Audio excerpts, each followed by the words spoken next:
When I first started smoking cigarettes, I was in high school.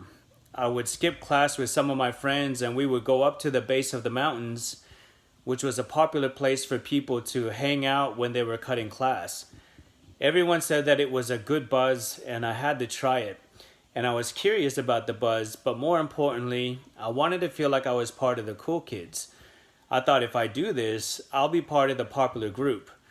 When we went back to school, I smelled like cigarettes, and when I walked past my peers, they would be like, "He's been smoking, he's cool, he's a rebel." At least that's what I thought they were saying. But it was probably more like, "Ew, you stink." A few years later, one of my lungs collapsed, and I thought I was gonna die. I got rushed to the emergency and put on a machine to help me breathe again, and that really scared me, but not enough to give up smoking. And not long after that, my other lung collapsed, which made my circumstances life threatening. I had to get an urgent operation to get my lungs reinflated and stapled shut so that they wouldn't collapse again, and that was very traumatic. I woke up with these tubes coming out of my ribs and back, but the worst was the catheter they had to pull out of my private parts. For most people, that would be enough to make the change of lifestyle for good. But not me. I kept on smoking, drinking, doing drugs.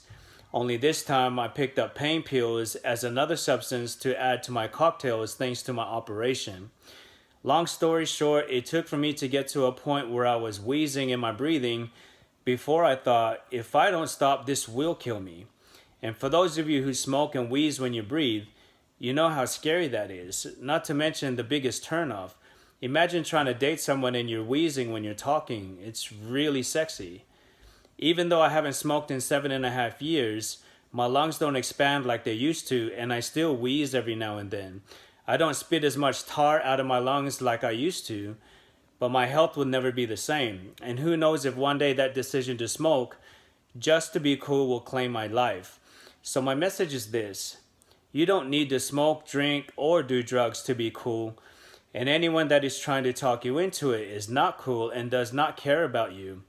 No matter how cool you think they are or how much they say they care, real friends will never do that.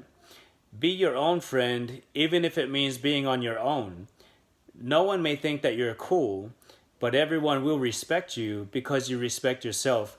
And that's truly cool and the best way to build your self-confidence.